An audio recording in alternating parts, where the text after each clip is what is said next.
45 million people visit America's biggest landmarks every single year. Most walk away disappointed, sunburned, or lighter in the wallet than they expected. The postcard shows a golden sunset. It never shows the 2-hour line, the $6 bottle of water, or the mile of pavement between the parking lot and the actual view. So we ranked the 20 most regretted tourist attractions in America. Worst to best. Not on vibes. On real numbers you can check before you book, especially if you're a senior. If you've already been burned by one of these, stick around. It's probably on this list. Number 20 starts us off. Number 20. Fisherman's Wharf, San Francisco. Here's the dominant regret at Fisherman's Wharf, and it's not the price, it's the hill. Clam chowder in a bread bowl, sea lions barking at Pier 39, fog rolling over the bay. The postcard delivers exactly what it promises. What the concierge never mentions is the walk. Downtown hotels sit closer to 2 miles from the wharf than the just around the corner most front desks promise. And the route back is almost entirely uphill. For travelers over 60, that grade is the real cost of the trip. Knees that handled the walk down struggle badly on the walk back up, and the cable car line meant to solve that problem can stretch past 45 minutes in peak season. The chowder itself runs $15 to $18 a bowl, which is annoying, but not the story here. The sea lions are free and genuinely worth the trip. Locals skip the whole mess by walking the Embarcadero instead. Half the crowd, none of the incline, and the same bay view the whole way. Up next, 50 million people fall for the exact same trick every year. Just swap the chowder for costumed characters. Number 19, Times Square, New York City. Quick question. How many people do you think pass through Times Square in a single day? The real number is roughly 300,000 every day. That density alone turns a simple walk into an obstacle course of elbows and selfie sticks. And it's the single biggest regret drivers report here. Ahead of price, ahead of scams, ahead of anything else on this entry. Times Square welcomes roughly 50 million visitors a year, according to the Times Square Alliance, making it one of the most photographed places on Earth and one of the most exhausting. The costumed characters get the headlines. Elmo, Minnie Mouse, a dozen knockoff superheroes, all demanding tips for photos. Sometimes aggressively enough that the New York Police Department has fielded complaints about the practice for over a decade. But characters you can avoid. The crowd, you can't. Food nearby gets inflated too. A slice of pizza running $3 2 blocks away can hit $9 right on the square. For seniors managing mobility issues or using a cane, that wall of foot traffic is genuinely the harder problem to plan around than any single vendor. Before we get to the next 18 attractions, hit subscribe if you want more of this kind of breakdown. Now, back to the countdown. That crowd is annoying, but at least you know it's coming. The next stop lures you in with a single word on a billboard, and it works on almost everyone who sees it. Number 18. Wall Drug, South Dakota. Wall Drug built an entire empire on one clever idea. Free ice water, advertised on billboards for hundreds of miles down Interstate 90. The trick worked spectacularly. This tiny town, population under 700, now pulls in an estimated 2 million visitors a year. Here's the actual regret. And it's not the free water, which is still free. It's that there's nowhere else to stop for 50 miles in either direction. So the sprawling maze of gift shops inside knows you're not going anywhere. $5 donuts, $8 buffalo burgers, the exact same jackalope postcards and rubber tomahawks you'd find at any other highway stop in the country, just priced for a captive audience with nowhere else to go. It's less a scam than a monopoly, and once you understand that, you stop being surprised by it. Just up the road, 4 presidents carved into a mountain run the identical playbook, except that parking lot fills by 9 in the morning. Number 17, Mount Rushmore's parking structure. Mount Rushmore itself is genuinely worth the trip. The 4 presidential faces carved into the Black Hills earn the hype completely. The regret here isn't the monument. It's entirely logistical, and it comes down to one number. The parking structure fills to capacity by mid-morning during peak summer months, according to National Park Service visitor data. Miss that window and you're circling, sometimes for 30 minutes or more, before finding a spot. Parking itself costs $10 per vehicle, valid for a full year, which is a fair price. The walk from the structure to the main viewing terrace covers roughly a quarter mile of ramps and stairs, manageable for most seniors but genuinely difficult once South Dakota's 90-degree summer heat sets in. There's no shuttle from nearby Rapid City hotels, so nearly everyone drives themselves into that same bottleneck.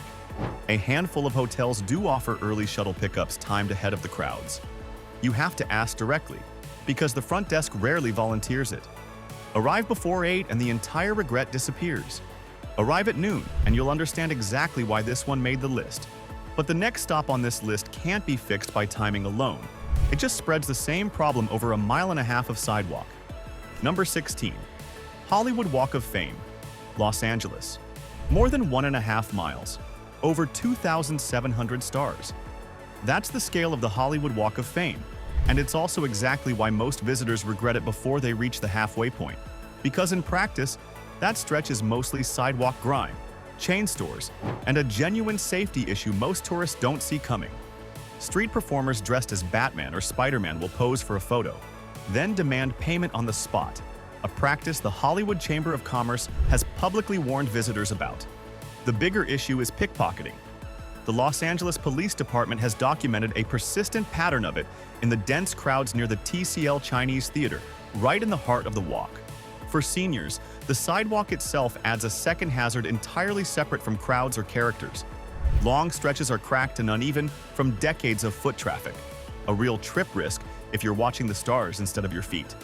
Finding your favorite star sounds fun in theory. In practice, half are covered in gum, and the rest are 2 blocks further than Google Maps promised. Next stop trades sidewalk gum for miles of empty desert, and it's somehow still worth the trip. Number 15. Four Corners Monument, Navajo Nation. This is the only place in the entire United States where 4 states meet at a single point: Arizona, New Mexico, Colorado, and Utah. It's managed by the Navajo Nation. The entry fee runs around $8 per person, money that goes directly toward tribal infrastructure.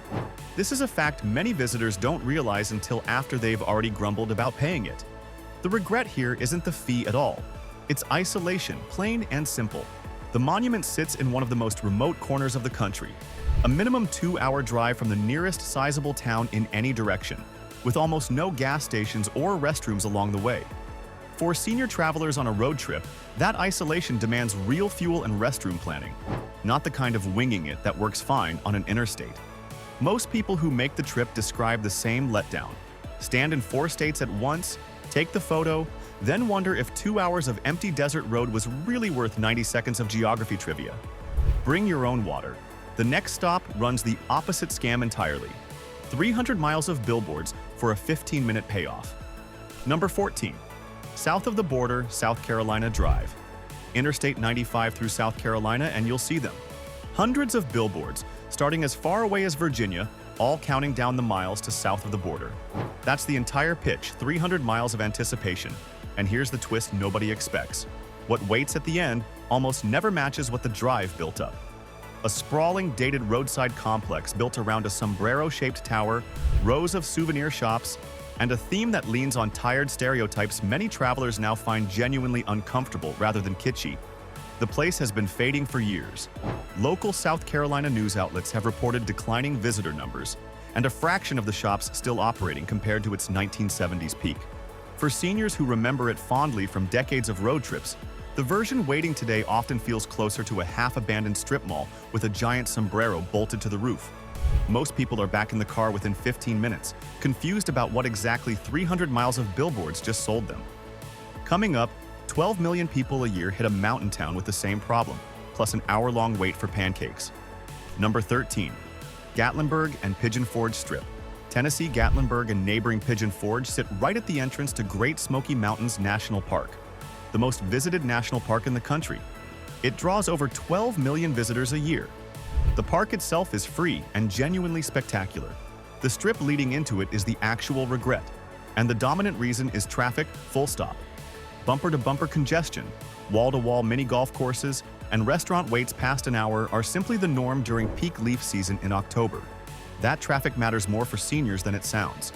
Sevier County officials have publicly flagged that emergency response times through the main strip slow considerably during peak season. This is a detail almost nobody researches before booking. Hotel prices spike hard in autumn too, sometimes doubling from summer rates for the exact same room, based on rates tracked by regional tourism boards. Here's the fix locals actually use. Stay inside the park boundary for lodging and drive the strip for one dinner, not every meal. The mountains are free. The traffic getting to them is what costs you. Coming up next is a street where drink prices double the moment you cross one corner.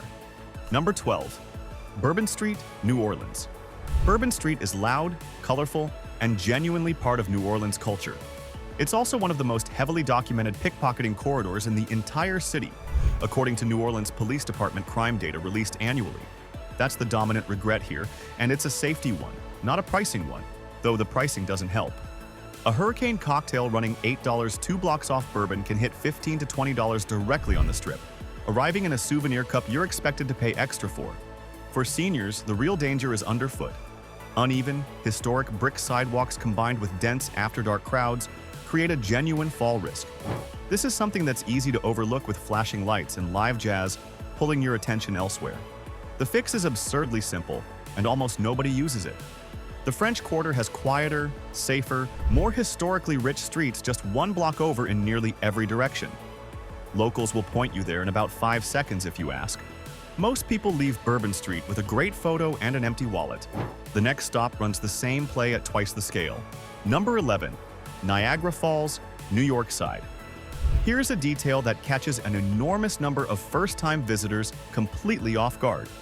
The American side of Niagara Falls mostly looks at the back of the falls. The direct, face-on view of Horseshoe Falls, the largest and most dramatic section, belongs almost entirely to the Canadian side across the border. That's the dominant regret here. It is not the price. It is not the crowds. It's the angle. Parking on the American side runs $10 to $12. Several of the best viewpoints, Prospect Point and the Cave of the Winds boat tour among them, charge an additional fee just to access. For senior travelers, the Mist Walk and Observation Deck involves stairs and slick walkways that Niagara Falls State Park itself flags as requiring sturdy, non-slip footwear. Cross the border and the exact same falls look completely different. Though that comes with a price and a passport requirement most one-day American visitors never plan for in advance. If crossing isn't an option, the Cave of the Winds tour gets close to that same face-on view without a passport. Our next location is a boardwalk with an hour-long subway ride hiding behind it. Number 10. Coney Island, Brooklyn. Coney Island built its reputation on nearly a century and a half of boardwalk history, the Cyclone roller coaster, and Nathan's famous hot dogs. Today, the boardwalk is a mix of genuinely fun rides and a noticeable stretch of shuttered storefronts. This is a decline the New York City Economic Development Corporation has acknowledged in its own revitalization planning documents. But the actual dominant regret isn't the storefronts, it's the commute. The beach is free, which sounds like a win, until you factor in the subway. The Q or D train takes close to an hour from Midtown Manhattan, longer than most tourists' budget for what they assumed was a quick beach day. For seniors, the boardwalk's wooden planks have uneven, worn sections in several stretches. Even shade is genuinely hard to find once you're past the amusement park itself. The Cyclone is a real piece of American history and worth riding once. Everything else takes planning most people skip, right before boarding an almost identical boardwalk experience 3,000 miles away. This next location hides its regret in the one place you'd never think to check: the pavement itself. Number 9. Venice Beach, Boardwalk, Los Angeles. Venice Beach markets itself as the free-spirited heart of Los Angeles, and honestly, it delivers. Street performers, Muscle Beach, vendors selling everything from tarot readings to homemade jewelry. The dominant regret here is safety, specifically theft. The boardwalk carries a documented history of petty theft and aggressive panhandling, something the LAPD's Pacific Division has addressed in multiple community safety bulletins over recent years. Parking runs $15 to $20 for the day at most nearby lots, and metered street parking fills within the first hour of any sunny weekend. Here's the surprising part. For senior travelers, the boardwalk itself is actually flat and easy walking, genuinely one of the more physically accessible entries on this entire list. The real obstacle is crowd density on weekends, which can slow a wheelchair or walker to a crawl. Show up at sunrise instead. Before the crowds and the vendors set up, Venice Beach becomes a completely different, genuinely peaceful place, one almost nobody plans their trip around. Show up before 9 and you'll get the photo without the crowd. Next up, a light show that's free overhead and a zipline ticket that costs $30 underneath it. Number 8. Fremont Street, Las Vegas. Fremont Street. Experience covers 5 blocks of downtown Las Vegas under a massive canopy screen. It draws visitors looking for an alternative to the mega resorts on the Strip. The free light show overhead is genuinely impressive. Here's the catch nobody mentions. Everything at street level underneath it is engineered specifically to separate you from cash. Costumed characters demand tips for photos. Zipline tickets run around $30. Drinks arrive in souvenir cups priced well above what the same pour costs 1 block away. That's the dominant regret. An entire economy built directly beneath a free attraction, designed to catch you looking up. For seniors, Fremont Street gets uncomfortably crowded and loud after dark. The flashing overhead screen has been flagged by some visitors with light sensitivity or vertigo as genuinely disorienting. Downtown Las Vegas overall also carries a higher documented rate of petty theft than the Strip, according to Las Vegas Metropolitan Police Department crime statistics broken down by district. If Times Square already matches a trip you regretted, hit that like button right now. It genuinely helps more people see this before they book their own ticket. We're only a third of the way through, and it gets more surprising from here. Next up, a mall so massive that thousands of visitors lose their own car every single day. And it's not even the most confusing attraction on this list. Number 7. Mall of America, Minnesota. Try this for scale. Over 5 million square feet. More than 520 stores. The largest shopping mall in the United States, and that scale alone is the entire regret. Visitors regularly report losing hours just navigating from one wing to another, and the mall's own visitor guides recommend budgeting a full day just to see a fraction of it. Parking is technically free.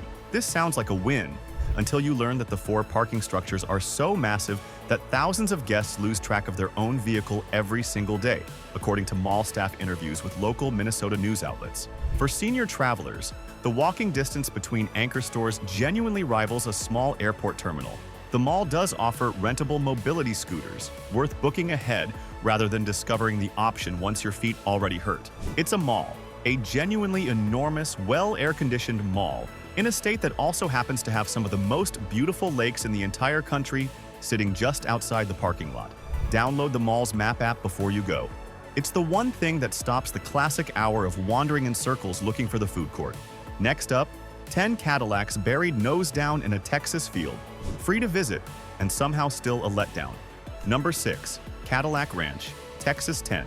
Vintage Cadillacs buried nose down in a Texas field along Old Route 66. It has become one of the most photographed roadside stops in America, and it's also technically just a field. A dusty, occasionally muddy field with no restrooms, no shade, and no staff. It is sitting on private land the Marsh family has generously kept open to the public, free of charge, since 1974. Here's the twist most visitors don't expect. Spray painting the cars is encouraged, which sounds fun, until you're standing in a literal cloud of paint fumes alongside dozens of strangers doing the exact same thing. That fume cloud, not the price, is the dominant regret here, since the attraction itself costs nothing.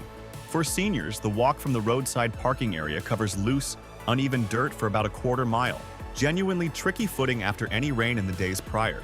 Bring your own spray paint. There's rarely a vendor on site, and the nearest hardware store is 20 minutes back toward Amarillo. Now here's where this list stops being about parking lots and gift shops. The final 5 attractions cost more than money. They cost time, safety, and in one case, they're built specifically to target people exactly like you. Number 5. Grand Canyon South Rim. Overlooks. The Grand Canyon South Rim delivers on every single postcard promise. It is genuinely one of the most breathtaking sights in the entire country. It's also the most crowded, pulling in the overwhelming majority of the park's nearly 5 million annual visitors. And that crowd is the dominant regret, not the canyon itself. The most famous overlooks, Mather Point and Yavapai Point, can require parking a considerable distance away during peak summer months. This forces most visitors onto the National Park Service's shuttle system, just to reach a view they assumed would be a short walk from the car. Entrance runs $35 per vehicle, valid for 7 days, genuinely fair value. What catches people off guard is how limited water and shade actually are along the rim trail. The Park Service has documented repeated heat-related medical incidents there every single summer. For senior travelers, the rim trail itself is mostly flat and paved, one of the more physically accessible major viewpoints on this entire list. The elevation, over 7,000 feet, is the part that catches people with respiratory or cardiac conditions off guard. The canyon delivers on every promise the postcard makes. The crowd taking the same photo next to you is the part nobody warns you about. Number 4 takes that same crowding problem and adds a ticking clock. Number 4. Old Faithful, Yellowstone National Park. Old Faithful is exactly what it promises. A geyser erupting with remarkable regularity, roughly every 60 to 90 minutes, drawing crowds that pack the surrounding boardwalk benches well before each eruption. Here's what most people don't plan for. The parking lot is the actual regret, not the geyser. The Old Faithful area's main lot regularly reaches capacity by mid-morning in July and August, according to the National Park Service's own visitor advisories. This forces latecomers into a scramble that eats up most of the wait between eruptions anyway. For senior travelers, the boardwalk loop around the geyser basin is flat and accessible. The thin mountain air, at over 7,000 feet, combined with the sulfur smell from nearby thermal features, catches some visitors with breathing conditions off guard. Yellowstone charges $35 per vehicle for a 7-day pass.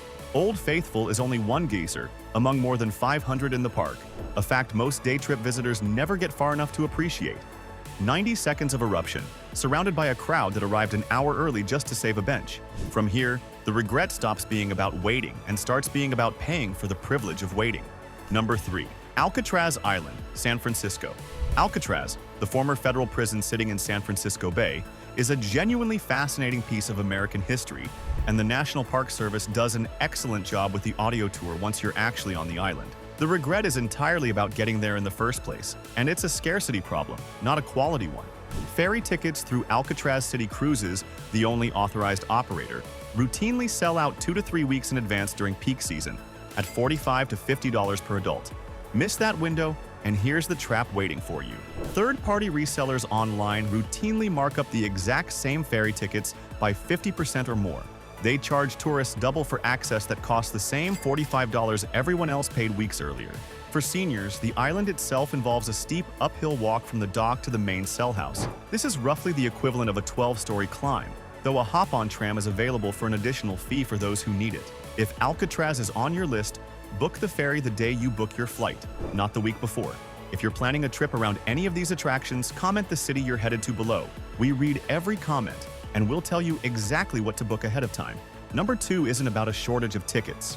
It's about a landmark that's completely free and somehow still costs you your entire morning. Number 2, Liberty Bell and Independence Hall, Philadelphia. The Liberty Bell and Independence Hall sit at the historic heart of Philadelphia, and both are free to enter. Genuinely one of the better values on this entire list. Here's the part nobody sees coming. Independence Hall requires timed tickets that frequently sell out by mid-morning in peak season. The security screening line for the Liberty Bell Center can stretch past 45 minutes during summer months, according to National Park Service visitor reports. For senior travelers, there's minimal seating available while waiting in that line, and Philadelphia summers regularly push past 90 degrees with limited shade along the outdoor queue. Once inside, the actual viewing time for the bell itself runs under 10 minutes for most visitors. This is a genuinely small payoff after a wait that can stretch nearly 5 times longer. Free admission sounds like the win here, and mostly it is, until you realize the real cost was never the ticket. It was the hour standing in the sun to get one. And that brings us to number 1. This isn't about a long line, or a crowded lot, or an inflated ticket. This is the only entry on the entire list where the regret is engineered on purpose, aimed specifically at people exactly like you. Number 1. The French Quarter's Jackson Square vendors, New Orleans. Jackson Square sits at the historic center of New Orleans. It is surrounded by genuinely beautiful architecture, street artists, and tarot readers who have worked the square for generations. Here's why it tops this entire list. Every other regret we've covered today is a design flaw. Bad parking, a rough hill, a long line. This one is a business model, and it's specifically built around a verbal price that changes the moment the work is finished. The Louisiana Attorney General's office has fielded repeated consumer complaints over the years involving unlicensed portrait artists and psychics who quote one price out loud, then demand significantly more once a sketch is drawn or a reading is done. They do this banking on the fact that most tourists won't argue in public over what feels like a small amount in the moment. Multiply that small amount by the tens of thousands of tourists who pass through Jackson Square every single week, and it stops looking small at all. For senior travelers, there's a second layer to this regret that has nothing to do with money. The historic brick and flagstone walkways surrounding the square are uneven in long stretches, a genuine fall risk. There is also limited shade during the hottest parts of the New Orleans afternoon. Here's the fix, and it's a simple one. Only work with vendors displaying a visible city-issued permit, clearly posted. Agree on a price in writing. or out loud in front of a witness before anything begins. Do that, and Jackson Square becomes one of the most genuinely charming stops in the entire country. Skip that one step, and you've just landed the single most regretted photo souvenir in America, framed and everything, for 4 times the price you agreed to, at the exact spot where 20 different ways to lose money, time, or your footing all collide into one city block. Every attraction here asks something specific of you. A parking plan in Yellowstone, a ferry ticket booked weeks early for Alcatraz, a price agreed on out loud before a New Orleans street artist picks up a pencil. None of these places are bad. They just never tell you the one detail that would have saved your knees, your wallet, or your afternoon. Thanks for watching. Tell us in the comments which one surprised you most and which one you're still visiting anyway. And if you want to see more just like this one, click the next video on your screen right now. We have more videos waiting for you.